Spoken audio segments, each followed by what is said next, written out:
are not alone. And I'm speaking this so you can have a reference point relative to pain without tears. Because maybe it's somebody out there that can relate to. Yes, sir. What's going on, y'all? How y'all doing? Coming to you live and direct. Okay, we got the new podcast popping off. Yes. And what's it called, fellas? Men suffer in silence. Now, it's not what you think. It's not what you think it may think it was to be. But what it is a simple podcast. Tell them. About how men feel, our inner thoughts, how we navigate, through relationships and being fathers and things of that sort. The things that men feel that we can't express to how men that we can't express sometimes to women, or sometimes we can only express to each other, right? Right. So and let me introduce the panel. We got over here my man Lucky, let him know. Okay. I'm Roscoe Squeeze Off. And your boy Rich Blackman. So we came together here to definitely put this podcast together. We hope you like it. It's going to be everywhere that podcasts can be heard, seen, YouTube. So again, like, subscribe, all of that good stuff. And we're going to come to you with some good topics. So please tune in. Tell a friend to tune in. Tune in. This could be therapeutic. It could be informative. And it could also help you get through your day. All right, fellas? So let's kick it off. Lucky, let him know. Let me let him know something real quick. Let him know. Men suffer in silence. So we're trying to create a safe space for men, real men, to chime in, have a conversation, things we hold in our pockets.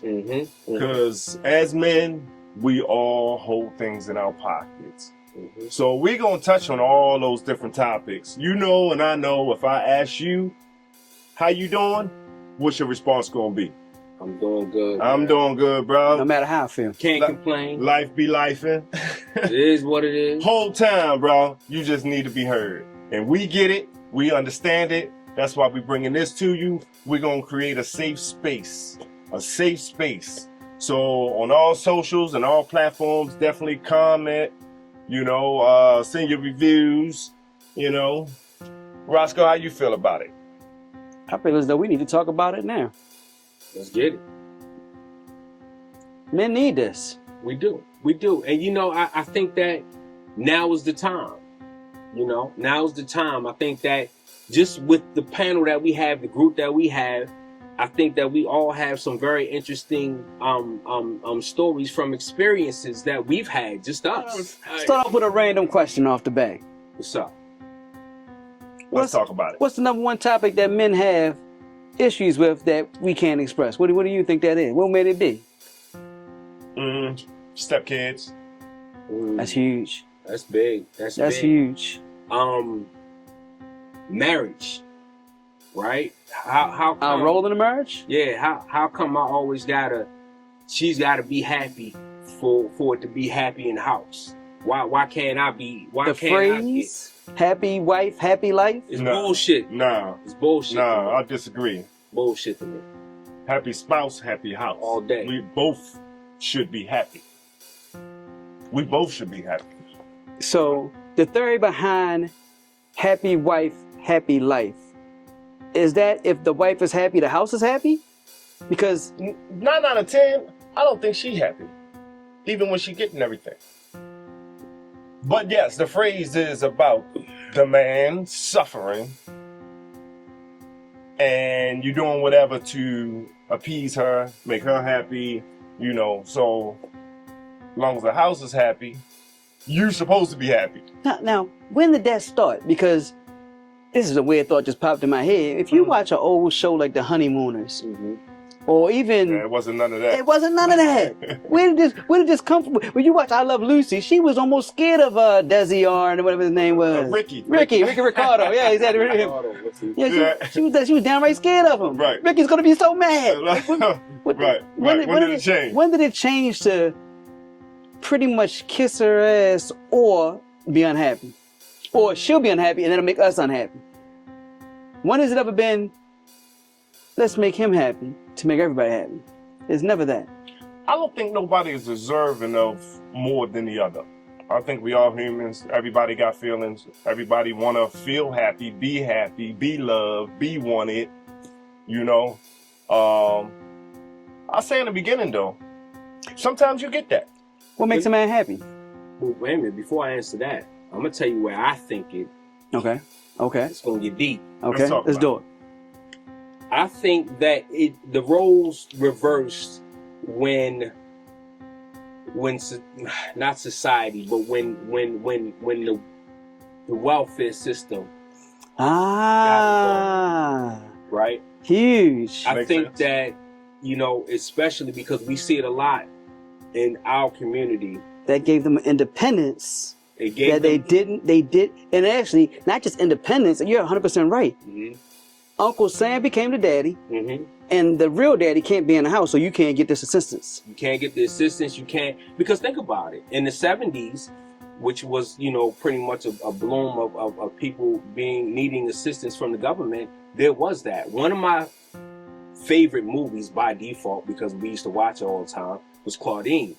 Right. And the base of the movie was, here's this lady with all of these kids. She was on welfare. She met a nice man, James Earl Jones. Right. But she was struggling with trying to be with him, even though they would fall in love. She was struggling trying to be with him because she had to choose between him, Uncle Sam, and the welfare system. Right. And I remember it was a thing to where, and I know because I actually lived it growing up, you know, where the social worker would come to the house. And you would have to, if there was a man living there, because a man couldn't live there, the man would have to hire all of his stuff, to scrub closets and all of that stuff. There could not be a sign of any man living in the house. You couldn't have an... What's this size 11 shoe right here? Exactly. Whose shoe is this? Your son is 7 years old, you know? So you couldn't have any of that. So I think that with that, it gave a lot of women kind of like a false sense of independence to say, you can do it without a man, and this is... You can do it with a man, but the man has to be Uncle Sam. It can't be another man, because if another man's in the picture, you lose Uncle Sam. There you go. So I think that, I think initially that's where it all started, at least for us. And you know something? You may be right, because that may have grown to outside of that system. Because it went from, I'm so independent, I don't need a man, to even when Uncle Sam is not even in the role, I'm still so independent, I don't need a man. So when I do have a man, you better cater to me.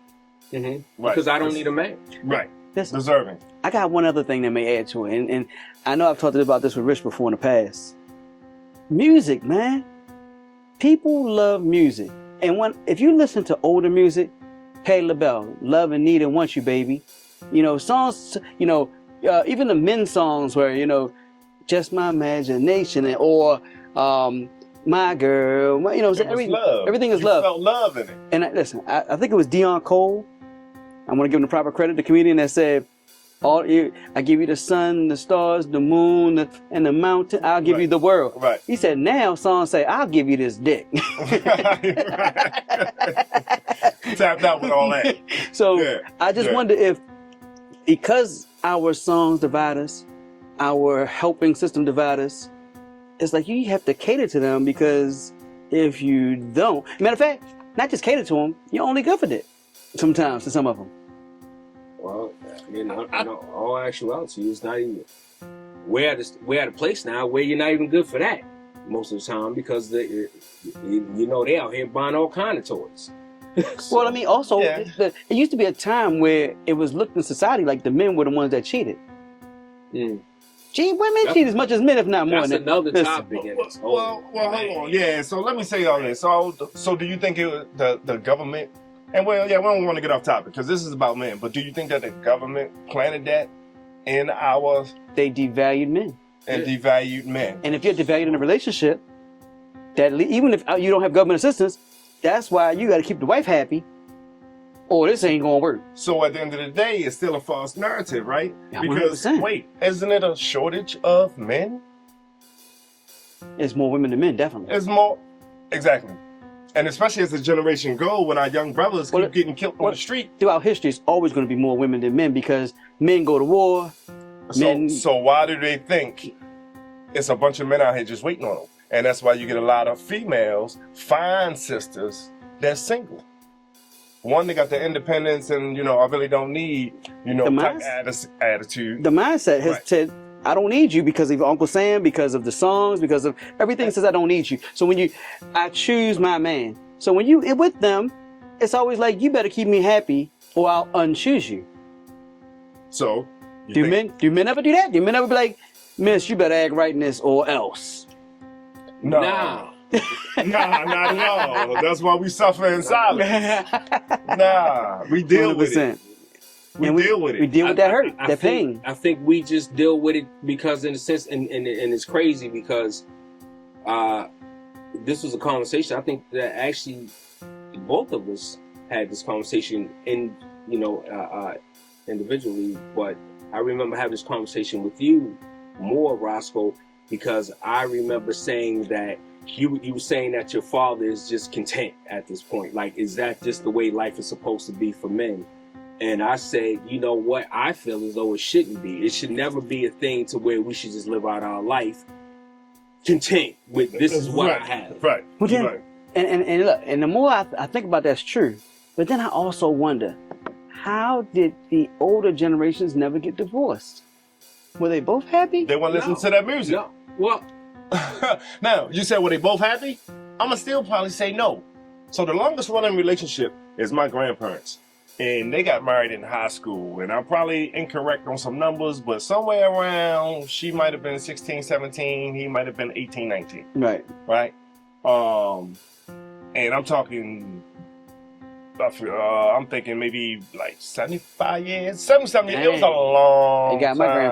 my grandparents 65 before they passed. And, I'm sure he did his dirt, but she stuck with him. You sure he did? I'm sure every man at 16, 17. Nah, well, us men don't usually cheat. Well, I didn't say necessarily cheating. We can do things to that in another person's eye is wrong. Roscoe said it. Listen, you know something? 75 years. Did your grandmother work? At some part. Because that's also a difference too. Is that, remember, that may be the change. Women didn't work. My grandmother never worked. She was married 65 years. My grandfather worked 2 full-time jobs for 40 years each. I'm telling you, I truly believe that's a small percentage of it. What? I think so? The reason why the marriages lasted so long is because they had no choice. I think that honestly, she appreciated her man. When your man worked 2 full-time jobs for 40 years, you appreciate him. That ain't enough now. But that is true too. But the thing of it is too, there was hardly any divorce. You didn't have divorce lawyers by the housewives. That's true. But I Love Lucy was a housewife. But that's true. But it was one of those things where you didn't get divorced no matter what. Right. Your man could beat on you, cheat on you, whatever. It was bad in the eyes of the Lord.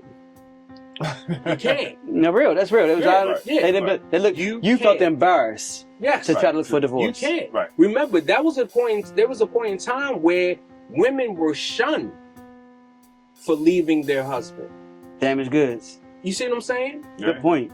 So, I think that with all of these things, it was there, but now society has changed the mind. So are we saying that women used to suffer in silence and now they've flipped the game that men suffer in silence? Because we're naming all these different things that has changed. Women don't care about being divorced or being single. They used to care about that. And they used to be like, hold up, she's 25 years old. Why is she not married yet? What's going on with her? So that's why I don't think, I'm going to say no. I'm going to say no to back in the day. I mean, I think it was just in them. I think that's what they was taught. I think so too. You were bred for that. You was bred for that. Yeah, I think you was taught. And over the generations, and the little government dibble and dabble here and there. In the music. So it's like a mix of everything. What's the favorite songs for girls now? Independent songs. So you're married to a woman that's been raised on, I need to be independent, whether it's social services or not. I still need to be independent because all my favorite songs Beyonce got all these independent songs. She married to a 2.5 billion rich dude, but she got all these independent songs. Got y'all all hyped up. Make Yeah, our I lives can dig miserable, and we got a what's that? No Scrub song. I can have any man I want. They really believe that. Now, I've always said most beautiful women can have sex with any man almost they want. That don't mean you will have the man that will take care of you, love you, and cherish you, and when you know. Right. And I think they get that they've got that misconstrued that when they do have a man, you better cater to me. You better make a happy wife, or I'll leave this life. You been divorced? Yeah. I've been divorced. A couple times. I've been divorced. You been divorced? I've been divorced. Yeah. So I think so there it is. I think for me, and you know, the crazy part about it, in each one of my situations, the reason why I wasn't perfect. Don't get me wrong, I wasn't perfect, but the reason why I chose to leave was because I did not get the respect that I felt as though I deserved in my That's house. worth leaving. Forget cheating. That's on top. That was the thing for me. Do I think that I could have been a more faithful, more given and intimate and romantic person? Yes, I could have. But I believe that I could have been these things if I was given the respect that I should have been given. There you go. You know, men cheat for a reason, right? Look, They don't cheat for nothing. what makes women not have? So, I believe women had more respect back in the day. At least it appears to on television. Grandparents. It appears. I'm not saying they always did. We don't know. We weren't back then. But I'm thinking 50s. They got respect. Not only that, look at where we are now. What did they used to call the TV back in the day? Idiot box. There we go. Reality TV. So they didn't see all of that to even put all that in your mind. You know what I'm saying? It was either church, it was the news, you know what I mean? Your little Jeffersons, your little shows you used to watch. It wasn't all that. They were married shows. Married shows. It wasn't Shake Your Booty, you know. And even when you said far as songs that females listen to nowadays, I think there's different classes. You know, our generation, yeah, they probably... Where's the Pay the Bell songs at? They probably part of the Beehive, right? Right. So, but your younger ladies, they probably, you know, Gorilla, you know, Cardi B, Sexy Red. you know, you know. 100%. 100%. That's your idols. And that's what Nikki. that's what's in the head. But you know, I mean, I get that, but I also too kind of fault them because you have the ability to understand the difference, right? Now, I'll say this. There's this young lady that I like in the music world, right?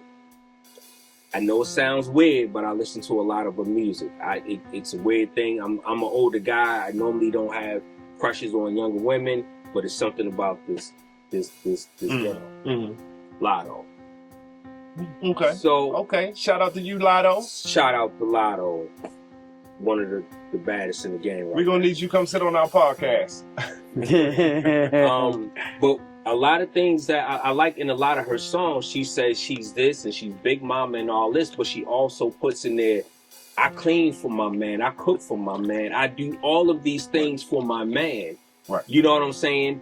That's why you can't keep a man, because I do these things. Yeah, I'm this, right, but I'm still this too. Right. So it shows that she has the ability, even in this in this new society, to say, I mean, of course, we don't know. I don't know. I'm not Lotto's boyfriend or whatever. But based on what she's saying, it shows that she has the ability to be this and that. And I believe that women have that they should be able to make those type of decisions. I've been with women that say that oh, I don't cook, or I don't clean, or I don't do this. I've been around women that have literally said, oh, I don't buy my man anything. That's not my job. He's the man. I'm not paying for anything. So here's the question, because this is men suffer in silence. How did that make you feel? I left him. And my hat go off to you for that. How many years before you decided? You know, I'm gonna be very candid. It wasn't overnight. The situation, right? Very candid. Something that I was in a marriage one time for 11 years. 11 years. All right. We had kids together. Mhm. You know, it was my first marriage, and we were young, so we were trying to figure it out. But the thing was we had some guidance to kind of get an idea of what it was, right? Right. For me, it was, I was willing to let the relationship go when I realized that I would never be an equal partner, and I would never be a priority. And it wasn't the fact of wanting to be a priority over the kids or nothing like that. It was being a priority over your friends, being a priority over what your mother thinks the situation your single mother thinks that your marriage should be. So you suffered from not being a priority to your wife. Exactly. And that's really big to me, right? Because I'm a different type of individual, right? I'm going to give you 100% of me. Well, as we talked about before, the past, if you look at past shows, it looked like the men were a priority at some point. Right. Ricky Ricardo was a priority. Right. And I need, in a relationship, I need to be that. I need to feel that. I think every man should. Right? Because my thing is, a buddy of mine told me this one time, and it made a whole lot of sense. And he was married, one wife, married for a very, very long time, actually, until his wife passed away. So they were married for about almost 30 years. And he said, my only job is to make sure she's happy. Wow. And her only job is to make sure I'm happy. Mm-hmm. That's valid. So if we're not worried about making ourselves happy in this relationship, we're worried about what the other person needs, then do we really lack? You don't lack. Right. I mean, to me. But to spin it to men suffer in silence is, we're stating we don't believe a lot of women are keeping up that part of the bargain. Because they don't. And that's, society's telling them not to. Society's telling them not to. The mothers are telling them not to. The girlfriends. The music, the reality shows, all of it. All of it is, which is a good topic, but again, it's not about women. And how do we stop that as men? How do we stop that suffering? Do we just keep leaving them? Can we? Because, they used to tell women at one time, you can train your man to do something. I don't know if you ever heard that. Yeah. That don't. But that men don't never say that kind of stuff. Right. We accept women for who they are and love them regardless. Well, I'm gonna tell you, and they change on us because they start saying you can change them. Right. Well, I'm gonna tell you, in all honesty, and this is why I feel like men suffer in silence too. But sometimes we do it to ourselves as well. We sabotage ourselves because in the beginning, there should be boundaries. We should talk about the different boundaries, right? Right. And that is part of it. Hey, I'm willing to do this, this, and this, but I'm not willing to do that, or I'm not willing to compromise that. We have to understand these things. These things have to be put out there. When we set boundaries, is that a flag to women? When a woman says, "Can I answer your phone?" If you say no, doesn't she take that as a flag? Because we don't normally ask those type questions. Can I answer your phone? If you set that up in the beginning, no. She's going to ask you at some point. Yeah, but that's the whole thing. If you set these boundaries up in the beginning, then it's understood from the beginning. It should be. It should be. No, I don't know. My very first marriage, I heard all the time, but we're married now. I think it's a form of control. I think that's the test. Can I open your phone? Can I look at something? Your phone right there on the counter. I want to search something real quick. I think that's a test. And then when it doesn't happen, that's when the belittling starts. Oh, I thought we was boyfriend and girl. What, you don't love me like that? What, you hiding something? What you? And then, with all that, want to make me feel comfortable? I'm putting in the right. All that I'm putting in my pocket. It's getting heavy. I think that, like, if you was out on a date, take your lady out somewhere, and something she did to kind of irk you, you don't want to mess the night up. Right. So you're gonna put that in your pocket and go on with the night. You know, we're not naggers. Like, we don't have to say it as soon as it hit us. Unless it hit us, like, for real, like, hold on, don't disrespect me. I am a man. You know what I mean? And I'm glad you brought the disrespect up.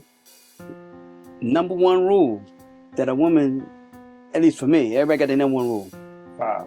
Public displays of discontent in our marriage. Can't stand it. Oh, yeah. Should never ever should be in public. No. What you mean? Yeah. We need to talk and then loud as ever in front of people. No, never, ever. No. And I've seen it. So I know you've seen it in public. We've all seen it in public. Yeah. We just saw Sha'Carri Richardson in public with her man. Get arrested. She got arrested for it. To me, that's a no-no. And I think that comes with a lack of respect thing in society. Because you see it. I don't have that happening to me, but I'm just saying I see it in society a lot. And I think that's also part of the thing of men suffering, because if some guys go through that a lot, and that's a suffer thing, because no man wants to have his woman chewing him out in public, in front of strangers, in front of anybody. And I'm going to end and close off with this.